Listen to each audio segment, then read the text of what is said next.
Salah satu senjata utama syaitan kepada manusia adalah menakut-nakutinya. Sehingga setiap kali kita ingin meninggalkan kemaksiatan maka ditakut-takuti. Setiap orang yang kerja di tempat yang haram, pada saat dia mau keluar, syaitan akan membuat dia was-was untuk meninggalkannya. Sambil mengatakan akan makan apa istrimu, akan makan apa anakmu. Atau kalau dia meninggalkan pacarnya yang haram atau teman berzinahnya, maka akan dikatakan dia akan dinikahi oleh laki-laki lain. Dia akan begini dan begitu. Atau kalau dia ingin berjihad, maka akan dikatakan kalimat-kalimat yang membuat dia akhirnya merasa tidak mau pergi berjihad. Karena alasan bahwasanya hartamu akan dibagi warisannya, istrimu akan dinikahi oleh orang lain.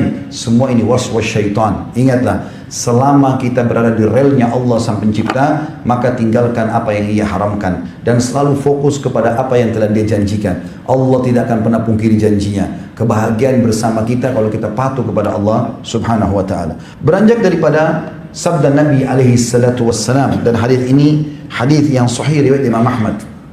Kata Nabi SAW, innaka lan tada' syai'an lillahi azza wa jal illa bidzalika Allahu bihi ma huwa khairun laka minhu. Sesungguhnya jika engkau meninggalkan sesuatu karena Allah, karena itu haram, kamu takut dan kamu tinggalkan, niscaya Allah akan memberi ganti padamu yang lebih baik daripada yang kau tinggalkan itu. Banyak sekali hal-hal yang telah Allah Subhanahu wa taala jelaskan di dalam kitabnya, juga dijelaskan oleh baginda Nabi alaihi salatu wassalam sebagai utusannya. Sebagaimana Nabi SAW mengatakan, inna halal bayyin wa inna haram bayyin. Sesungguhnya yang halal sudah dijelaskan, yang haram juga sudah dijelaskan. Jadi semua sudah jelas bagi kaum muslimin, mana yang boleh, mana tidak boleh. Semua yang halal kita disuruh nikmati, dan ini sifatnya jauh lebih banyak daripada yang haram. Misal Allah Subhanahu wa taala mengharamkan babi, maka Allah ganti dengan sapi, kambing, ayam, kelinci, semua hewan air. Allah haramkan khamr, maka Allah ganti dengan susu, madu, sirup dan yang lainnya. Maka sesuatu yang haram jauh lebih sedikit daripada yang halal, dan semuanya sudah dijelaskan. Allah Subhanahu wa taala memerintahkan kita untuk mempelajari yang haram dan dijauhi, bukan untuk dicoba, dan Allah memerintahkan kita untuk mempelajari yang halal untuk dinikmati. Siapapun yang meninggalkan sesuatu yang haram, maka akan menjadi cahaya bagi hidupnya. Dan siapa yang membuat sesuatu yang haram, maka akan menjadi bencana dalam hidupnya. Semua gelapnya wajah, gundah gelisah dalam hati, ya, banyaknya permasalahan dihadapi baik dalam rumah tangga, suami istri, atau dalam usaha, atau dalam bisnis, atau apa saja dalam interaksi sosial kita, maka semua disebabkan karena kemaksiatan. Bahkan seseorang itu menemukan banyak permasalahan hidupnya dan tidak menemukan jalan keluar murni karena kemaksiatan kepada Allah Subhanahu wa taala. Sebaliknya, orang yang meninggalkan yang haram itu, Allah akan ganti dengan sesuatu yang menggembirakan dia, yang mirip sejenis dengan apa yang dia tinggalkan tapi yang dihalalkan.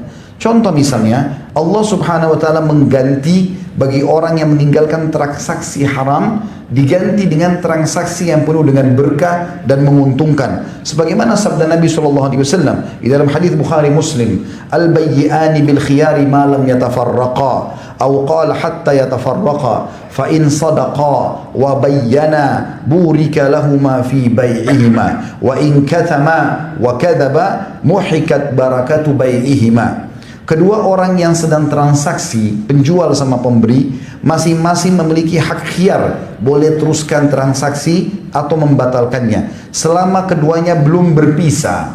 Bila keduanya berlaku jujur dan transparan. Mobil ini saya mau jual, apa pernah tabrakan? Ditanya oleh pembelinya, ya, kata penjual, pernah tabrakan di sisi depan sebelah kiri. Silakan dicek, maka akan diberkahi oleh Allah SWT. Tapi kapan mereka bohong, maka akan diangkat berkah itu. Lanjutan hadis kata Nabi SAW, bila keduanya berlaku jujur dan bersikap terus terang atau transparan, maka keduanya akan memperoleh keberkahan dalam transaksi tersebut. Walaupun uangnya sedikit, berkah, akan banyak manfaatnya. Benda walaupun dibeli bekas juga akan berkah, berfungsi sekian lama dipakai. Sebaliknya, bila mereka berlaku dusta, ini maksiatnya, dan saling menutup-tutupi, nggak ada ini, nggak ada itu, padahal semuanya bohong, niscaya akan hilanglah keberkahan bagi mereka pada transaksi tersebut. Yang dimaksud adalah hilang berkahnya, kalaupun dia dapat duit maka tidak diketahui dari kemana uang itu. Sekian miliar habis tiba-tiba.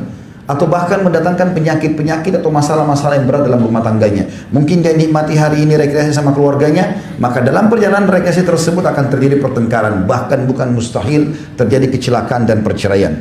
Begitu juga teman-teman sekalian bagi orang yang meninggalkan sifat pelit dan bakhil yang dilarang dalam agama, lalu dia ganti menjadi dermawan, dia royal di jalan Allah, maka Allah pastikan akan memberikan dia keuntungan di setiap transaksinya. Sebagaimana Allah sebutkan dalam surah At-Taghabun ayat 16. A'udzu billahi minasyaitonir rajim. Wa may yuqa syuhha nafsihi fa ulaika humul muflihun. Dan barang siapa yang dipelihara dari sifat kekikiran darinya, artinya dia dermawan, maka mereka adalah orang-orang yang selalu diberikan keuntungan. Bagi orang yang meninggalkan sifat sombong dan membangga-banggakan diri, lalu dia beralih kepada sesuatu yang diperintahkan, yaitu tawadhu dan merendah, maka dijanjikan oleh Allah SWT derajatnya akan ditinggikan di dunia dan juga di akhirat. Di dalam sebuah hadis yang sahih riwayat Imam Muslim, kata baginda Nabi SAW, tidaklah seseorang memiliki sifat tawadhu atau rendah hati, dia merendah dan mengalah, yang melainkan Allah akan meninggikan derajatnya, maknanya di dunia dan juga di akhirat. Sebaliknya dalam hadis Bukhari, siapa yang dalam hatinya ada seperti biji sawi dari kesombongan, maka dia tidak akan pernah mencium bau surga. Begitu juga dalam sebuah hadis yang lain, kata Nabi SAW, bagi orang yang meninggalkan sifat dendam kepada sifat pemaaf, sesuatu yang haram diganti kepada yang halal atau yang diperintahkan, Allah akan selalu muliakan si pemaaf tadi. Di dalam hadis sahih riwayat Imam Muslim, kata baginda Nabi SAW, tidaklah Allah menambah kepada seorang hamba yang suka memaafkan, melainkan pasti ditambahkan kemuliaan baginya. Saudaraku seiman, kalau seandainya anda niat melakukan satu perbuatan kemaksiatan, lalu anda batalkan karena Allah, mau berzina, mau mencuri, mau menggunjing, mau memfitnah, mau memukul, mau apa saja, melakukan perbuatan maksiat, lalu datanglah sinyal dari Allah SWT, dan itu selalu akan datang, sifat merasa khawatir, takut, nanti ketahuan, nanti ketangkap, nanti ini dan itu, maka itu kalau dia tinggalkan karena Allah, Allah catatkan baginya sebuah pahala. Di dalam hadis yang sahih riwayat Imam Muslim, kata Nabi SAW, Allah Azza wa Jalla berfirman, hadis qudsi, kalau seandainya seorang hambaku melakukan atau niat mengerjakan sebuah perbuatan baik, lalu dia belum sempat mengerjakannya, aku pasti catatkan baginya satu pahala. Saya ingin sholat di masjid, tiba-tiba ada uzur, sakit misalnya, tertidur lupa, kemudian terbangun sudah selesai sholat misalnya, maka pada saat itu dicatatkan baginya pahala sholat berjamaah di masjid, karena dia sudah niatkan. Lalu Allah mengatakan, kalau dia kerjakan, aku akan kasih dia 10 kali lipat dari pahala ibadah yang sedang dia niatkan kerjakan itu, bahkan aku bisa memberikan sampai 700 kali lipat. Kalau hambaku itu niat mengerjakan perbuatan dosa, lalu dia batalkan, takut kepada Allah, tinggalkan yang haram, saya tidak akan catat baginya dosa, walaupun dia sudah niat. Kalaupun dia kerjakan, aku akan catat baginya satu dosa saja. Di dalam riwayat yang lain, mirip dengan ini, dan ini hadis riwayat Muslim juga, Allah Subhanahu wa taala berfirman, apabila hambaku berkeinginan untuk mengerjakan kebaikan, maka aku menulis untuknya satu kebaikan selama dia belum melakukannya. Walaupun dia belum melakukan, dicatatkan satu pahala lengkap. Jika dia melakukannya, maka aku menulisnya sebagai 10 kebaikan. Dan apabila dia berkeinginan untuk melakukan satu kejelekan atau yang haram, maka aku akan mengampuninya selama dia belum melakukannya. Namun jika dia mengamalkannya atau melakukan perbuatan dosa itu, maka aku menuliskan untuknya satu kejelekan. Dan Nabi SAW bersabda, lanjutan hadisnya adalah, lalu malaikat berkata, wahai Rabbku, ini adalah hambamu yang ingin berbuat jelek, dan Allah lebih mengetahui keadaan hamba tersebut, maka Allah berfirman, kalian awasi saja dia. Jika dia mengerjakan kejelekan, tulislah dengan semisalnya, satu kejelekan saja. Dan apabila dia meninggalkan tadi kejelekan atau haram yang dia mau kerjakan, maka tuliskan untuknya satu kebaikan, karena dia telah meninggalkannya karena aku. Saudaraku seiman, orang-orang yang meninggalkan sesuatu yang haram akan berbahagia hidupnya, dan juga orang-orang yang berbuat dosa akan terus berkecamuk dalam jiwanya, penasaran, walaupun dia sudah menanyakan hukumnya kepada banyak ahli agama. Sebagaimana sabda Nabi SAW, sesungguhnya dosa itu adalah sesuatu yang berkecamuk dalam jiwamu, walaupun engkau telah menanyakannya kepada banyak orang. Siapapun yang niat buruk dan dia amalkan keburukan itu, maka akan tertimpa pada dia dosanya, walaupun dia tidak sempat berhasil untuk menyempurnakan dosa itu. Sebagian ulama fikih mengatakan, andai saja ada seseorang niat ingin berzina atau menzinai, atau memerkosa seorang wanita di malam hari gelap, dia lihat seorang wanita jalan, lalu dia niat ingin memerkosanya, dan dia pergi melakukan itu, Dia memerkosa perempuan tersebut. Ternyata setelah dia melakukan pemerkosaan, dia lihat itu istrinya sendiri. Maka tetap dicatat baginya dosa zina.